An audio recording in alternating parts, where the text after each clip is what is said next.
Hello and welcome to the Golden Playbook. On today's episode, we are going to recap the Thursday night football game, see what our fantasy takeaways are from that, and then we are going to do a little preview of the Sunday slate and the games ahead. And to finish it off, we are going to cook up an 8-pick underdog slip, and if that hits, $50 will be given to someone who comments on this video. So make sure you comment down below, whether that's a start sit question or just positive vibes. Make sure you comment. And while you're down there, you might as well hit that subscribe button to help grow the channel. Really do appreciate it. Without further ado, let's see what the Thursday night football game was.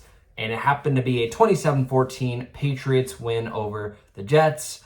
And this was pretty much a domination from the Patriots. Jets went down to score a touchdown on their opening drive and then really could not get anything going after that. And it was the Travion Henderson show. 62 yards and 2 scores on the ground, adding 5 for 31 and a touchdown through the air.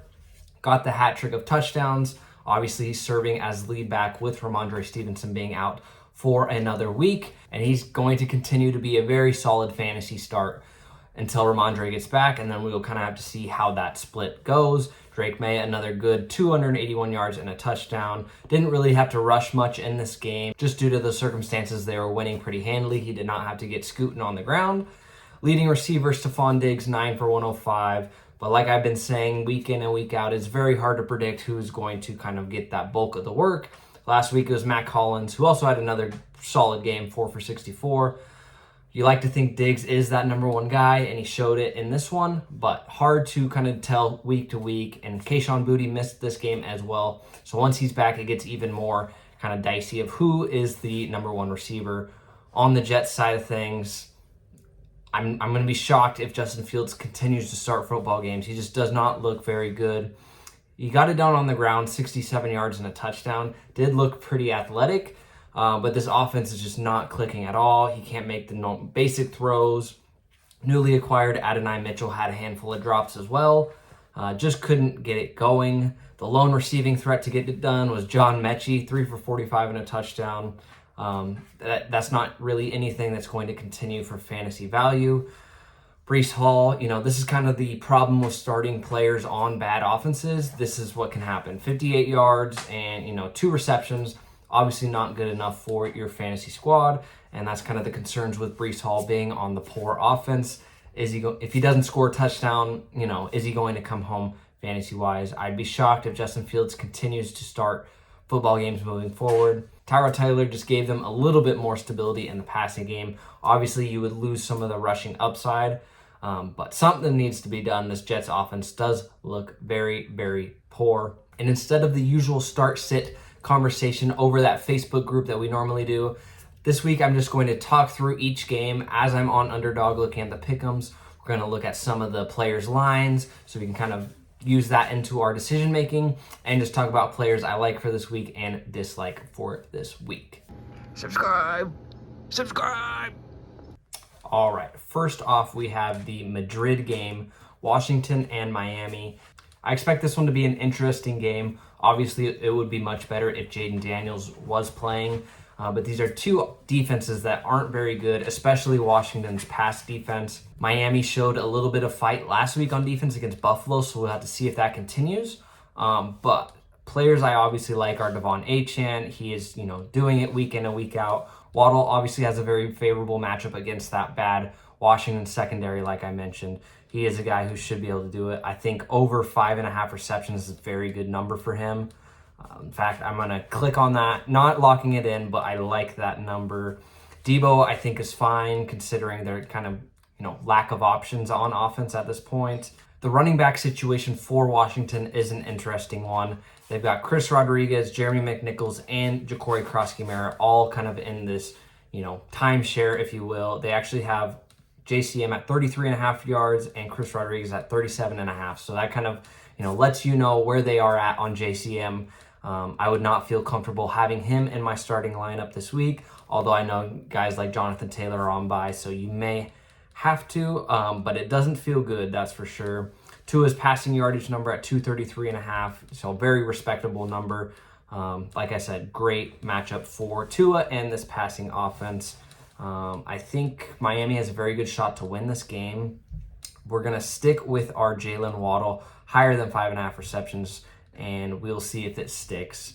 Next up is a Tampa Bay Buffalo. Let's see, James Cook at 80.5. Obviously, he's had a couple of down games. Tampa Bay's rush defense historically is pretty good as well, so that number seems a little high, but I have a hard time fading James Cook in any capacity. We know what he can do.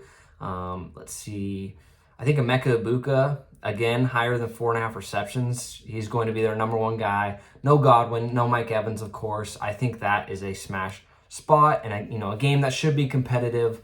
Tampa Bay hasn't been able to get anything going on the ground without Bucky Irving, so I like Emeka there. Josh Allen's always good for a big fantasy game, but he's been a little quiet as of late, so I'm going to ease off. Rashad White's a guy I don't mind kind of fading. His rush yards, Sean Tucker's really been more involved recently. Baker over 214.5 honestly feels pretty good. What has he been doing? Let's see. Yeah, that's a low line for Baker, no? Let's go higher on Baker's pass yards. That seems very low. Am I missing something? Really like that spot. And see, yeah, Sean Tucker's yards are 39.5. So, very close to Rashad White on the rushing totals. So I'm very concerned on that front. We do know Dalton Kincaid is not playing this week, so we have to see what Buffalo pass catcher is going to step up. Although that is, playing roulette to figure out who that is going to be. Let's move on to a game I think could be a high scoring. Both defenses not very good, and both offenses, at least on Cincy's side, have been able to put up numbers, especially since Joe Flacco has been there. I've been liking higher targets on Jamar Chase, but 11.5 is very high. Not that he can't get there. I'm sure he could. I'm just going to hold off there. I expect Jaylen Warren to have a big week this week. I think he is in a smash spot. Obviously, T. Higgins is very polarizing, a guy who can have boom games, bust games. Tough guy to get a pick'em slip on.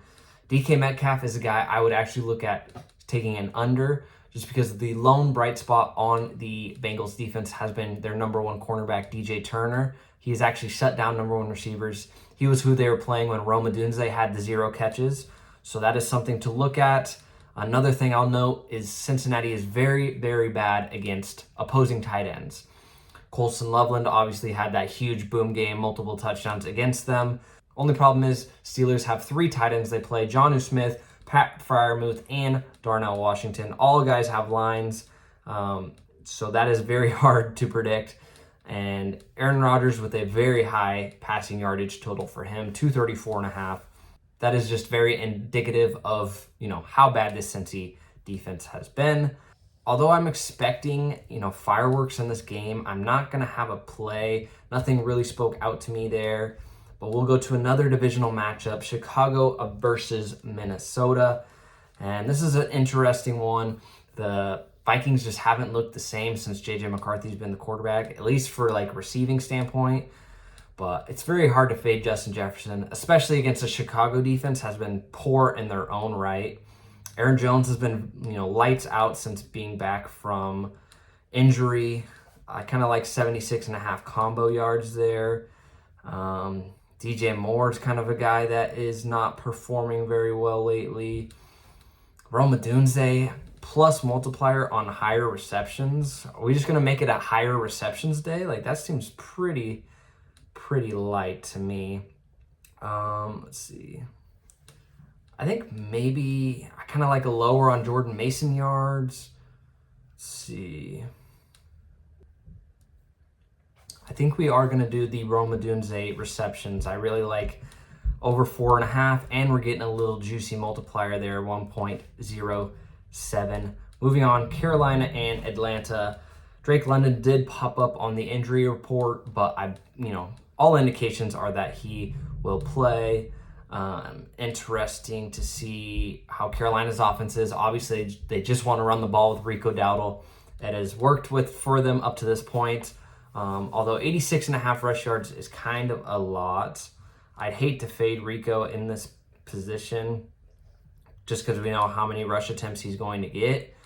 Darnell Mooney's kind of a guy I want to fade. He has just not been... Yeah, in fact, no more discussion. Darnell Mooney, we're fading under than 32.5 receiving yards.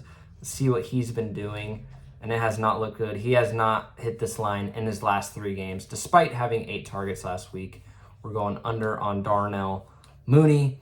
I like Bijan in this game. I like Rico in this game a little bit. Drake London.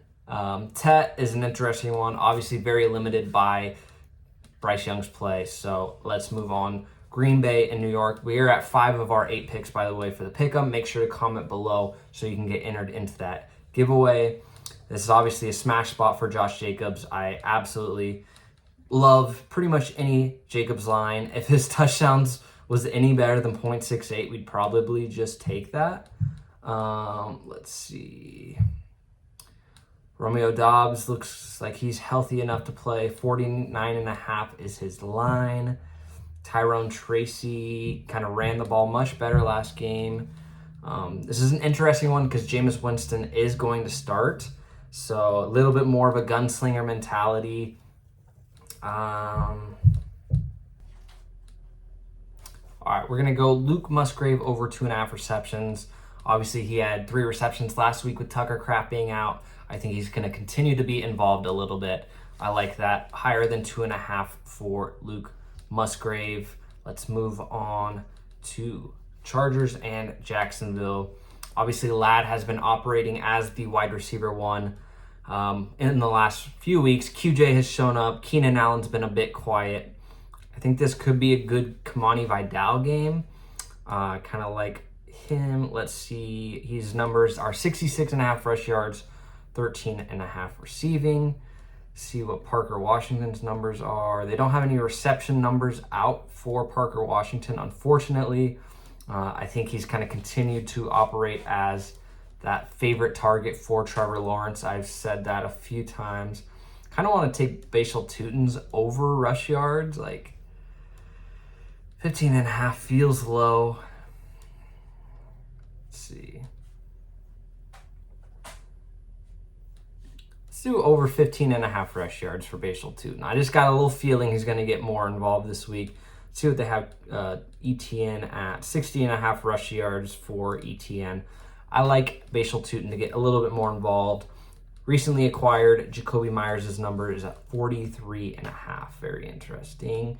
Houston, Tennessee. This is, all indications of a sloppy game. Davis Mills is starting again for the Texans, which I think almost helps out Nico Collins a little bit. Obviously, an alpha dog receiver that Davis Mills really cues in on. Woody Marks rushing yards, 61.5. He kind of showed that he was going to be the lead back last week. Sounds like defensive tackle Jeffrey Simmons might be back for Tennessee, so that'll be something to keep an eye on. Pretty good run defender. Let's see. Davis Mills, 216.5. Cam Ward's passing yards, 180.5. Yikes. Let's just stay away from this game. I expect it to be a sloppy game. We'll move on to Seattle Rams, which I think is going to be, could have some fireworks. Obviously, both offenses are playing extremely, extremely well. Seahawks defense has been playing pretty well, so that is something to keep an eye on. Looks like they're expecting Devontae Adams to play in this game. And we're going to go Puka Nacua to score a touchdown, and that is our 8th pick. I might get away from the Bashal Tutin higher, so I'm not going to lock that in quite yet, but we do have 8 picks. I expect Puka to be massively involved, and we kind of know that Matthew Stafford is gunning for that passing touchdown leader mark, so I expect him to get Puka definitely involved in this game. Let's go to San Fran, Arizona. Obviously, McCaffrey, in line for a huge spot. Trey McBride with no Marvin Harrison Jr. I think this is, a smash spot for Trey McBride. Let's go, see, do we want receptions? Do we want to score a touchdown? Let's get Bashal Tutin out. Let's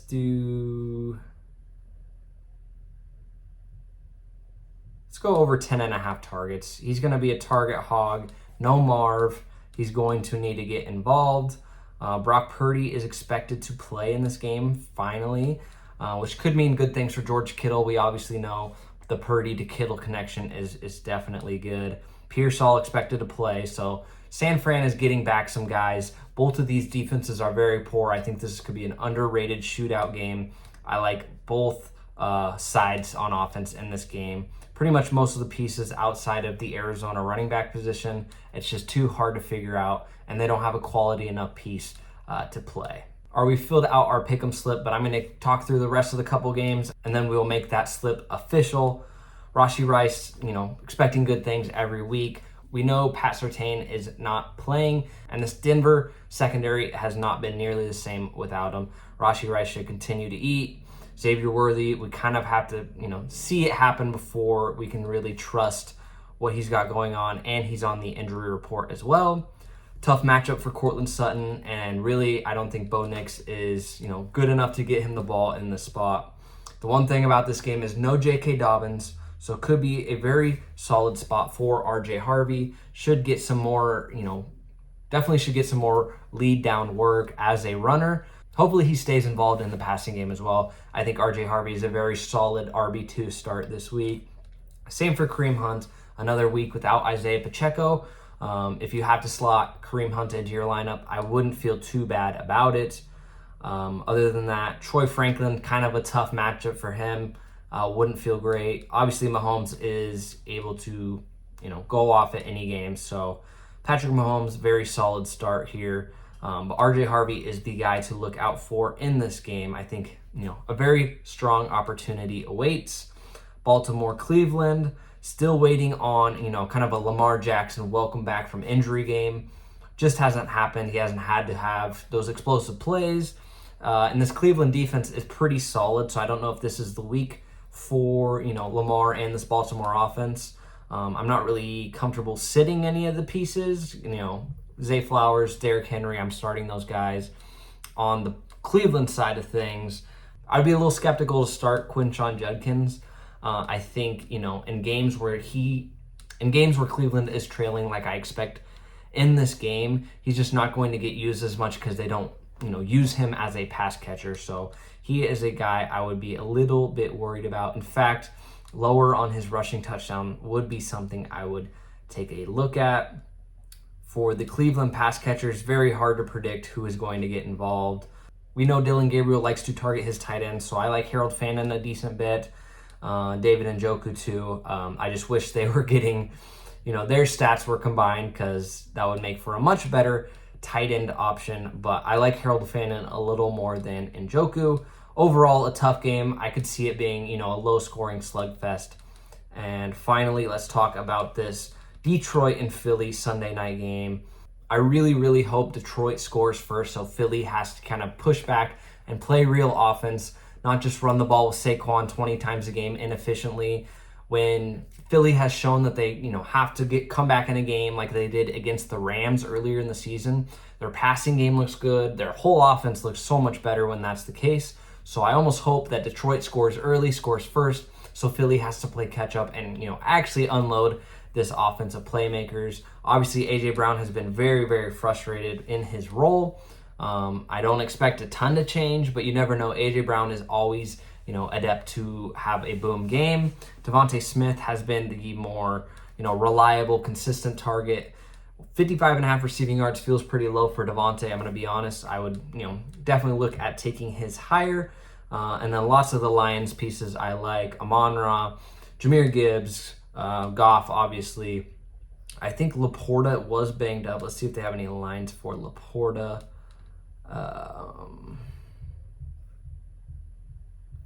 Yeah, so unless I'm missing it, I don't see any Laporta lines. So that would be something to keep an eye on if Laporta misses. Obviously makes it better for St. Brown, Jameson Williams, those kind of guys. I wouldn't really look at a backup tight end option, but makes the receivers more kind of a better play. And that is going to wrap up our little preview there. We've got an 89 Xer. Let's see if we have any promos. Soccer and tennis. So no promos.